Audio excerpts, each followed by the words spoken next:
we now go to Ireland so that you, Professor Saka, have a word with someone who is very much in your field of interest. Ronan O'Brien is an online retail entrepreneur. You're based in Ireland. You sell all sorts of stuff, of course, novelty stuff worldwide. And tell us, what is your experience being a small businessman, or rather a businessman running, for the time being, a small business. How is it like today operating within the EU for you? Okay, well, essentially, I own 11 businesses that I've started in the last 5 years. So we're kind of a constant startup. That's where we start new businesses. The big issue with the EU is that we never really finished the single market. We started into it, and then we created this whole thing of having 27 different VAT regimes and this EU legislation that didn't keep up with the times, so Distance Selling Act, which is completely antiquated. And essentially, it can be easier to sell to customers outside of the EU than it is to sell to our own neighbours because of this half-finished single market. And it is a good idea to have the EU in place. I think we need to push forward, and we also need to keep up with the chase of change. So there is definitely a new economy.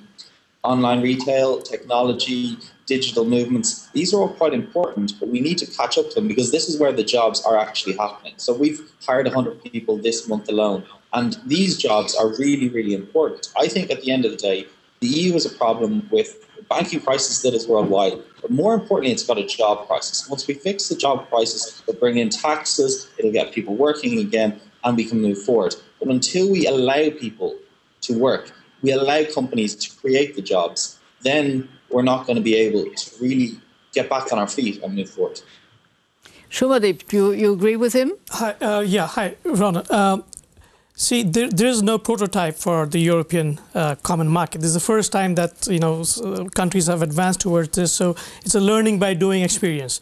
Much of the problems that you are citing, that it's much easier to, for example, to sell in the US than it would be to Greece, are things that are being worked on. I can give you an example. On the 8th of October, just 2 days back, the European Commission has come up with a document about how to simplify the VAT structure to make it much easier for companies like you to sell across digitally to other countries in Europe. So there are problems, of course, but as you probably would agree with me, that these problems are being resolved.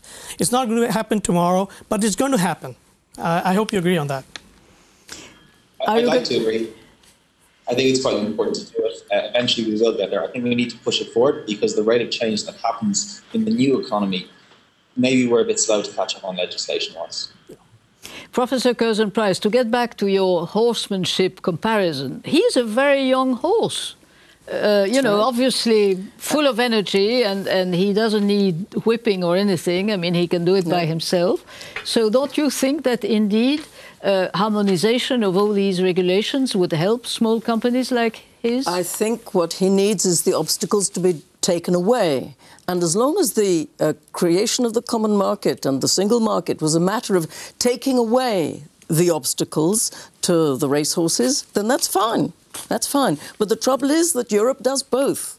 You take away the obstacles, but in order to create the level playing field, you harmonize.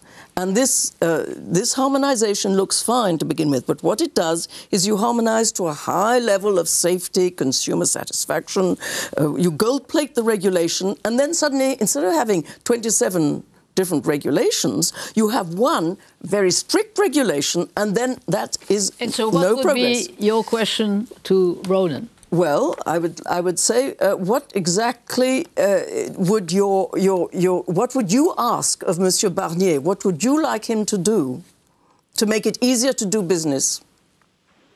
I think the first thing is to empower the customers. So the customers should be given the responsibility of the option to make choices. At the moment, there's legislation like the distance selling legislation. It stops companies ever getting off the ground. And I think you've got to empower somebody. So a small example, and this is a very micro example, we sell party wear as part of the costume business. And we used to sell decorations saying Happy New Year's Eve 2011, 2012, that kind of thing.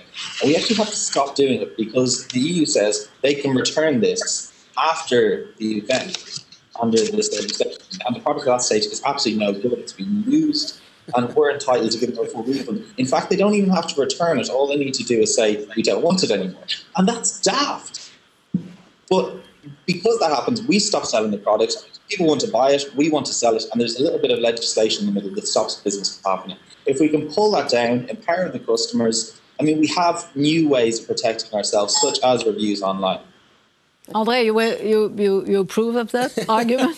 I was laughing because indeed it's also the idea that you can micromanage from Brussels everything that goes on in these countries is also, of course, but I think that has failed already. And what I think it feeds deeper into the fact that I think a big problem in Europe is that basically policy making has shifted from national states, national parliaments to Brussels. And that's a huge problem because now policy making is done in Brussels and then accountability is back at national parliaments. But the disconnection between the two means that Ronan cannot go to his national parliament or to his MP in this case and say, look, listen, do something about this, because that MP is totally powerless to do this, to arrange this. So is that a good argument in your view? Well, of course, that lack of democratic accountability is a very important point. But I think the case that Mr. O'Brien is exactly my point. What you have is an antiquated piece of legislation which is common to all. It happens to be disastrous. Whereas if there'd still been variety, then at least the disaster would have been concentrated in one or two of these countries, and it wouldn't have been universal. And yes, competing he happens to be Irish. Competing jurisdictions between countries allows many different regulations to subsist, and markets will discover the best regulation.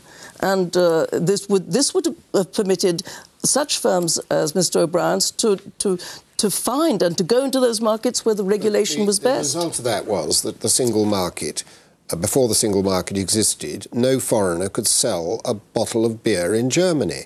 But it had to all be produced in Germany. Now there is proper competition, and I suspect the beer is still pretty good in Germany, and it's probably quite a lot cheaper too. But you have the principle of mutual recognition, which you, sir, know very well. Yes, well, that was Arthur Cofield who pioneered the single market, and he was a strong believer in that, and it has come into force in many ways. Ronan. It hasn't been used. Back to you, Ronan. Yeah, I think the problem is that we went to a habit. We said we'd open up this single market, and then some people said, oh no, we want to overprotect the consumers and not give them an option to choose what they want. So what you do is you shift the responsibility from the people that want to buy to the people that will take advantage of the law, and have the good customers subsidise the people that are going to use it to steal and to send back products when they shouldn't be within their scope. And I think we need to pull away some of the legislation and just say, let the buyers and sellers meet and say, okay, well, if we tried that, it hasn't worked, let's move on. It's not saying that the EU is bad or anything that we've done isn't good, we should pull back. We just need to go the whole way. This half-house stuff doesn't work. And as you work out of Ireland, would you say the same thing about fiscal policy? I don't think we can get one VAT regime across 27 different... I mean, it's not possible. I think what we need to do is give the information out there. I find we spend a lot of time on administration burdens, and as I start each company, I come across the same ones over and over again. It's very difficult to get all the information on all the different VAT regimes, all the thresholds, and you really could have a situation where you pay your different VAT rates to the Irish government, who then passes on a large bulk and deals with the governments on that basis. So if you can take away the tax collecting duties on the small companies, large companies can handle the tax collecting duties. But when you make the burden so difficult, I've seen many companies where they just say, you know what, I'm not exporting outside of my country because I don't want to spend my whole day pushing papers around a desk and trying to keep people happy, and then being responsible and in trouble if you get the wrong things, because not everybody is an accountant. Well, yes. What Ronan is really saying is that he's looking forward to a real single market, because what you see Europe as a huge opportunity, and you see all these obstacles in your way, and there are many Ronans in Europe. There are Ronans in Berlin, there are Ronans in Barcelona, they're in Dublin.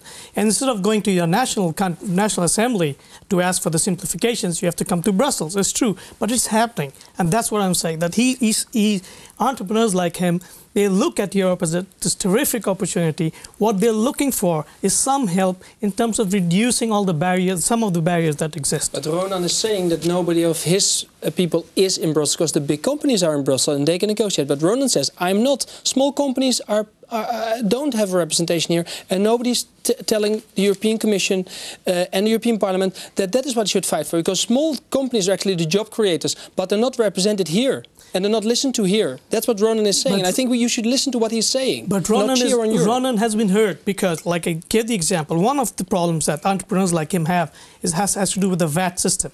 And it's antiquated and different countries have different rules. So that's being worked at. Ronan, do you have the feeling that you're actually being listened to here in Brussels? My feeling has been that when we do put something forward, and unfortunately I've been over to Brussels before to discuss this, you've got very big lobby groups with a lot of money, and they're going to spend their time pushing forward their agenda, which is big companies are allowed to go ahead, small companies are going to be held back. And I don't personally want to spend my time doing administration. I don't want to spend my time telling people how to run Europe or any governments. I need to get on with what I do, which is technology. And there is no one who's really representing the case of the small businesses. But yes, all we want to do is create jobs, is make sales. And I think you need a few logical movements there. They are going that direction. I think they're trying to get there. I just think we need to get there sooner.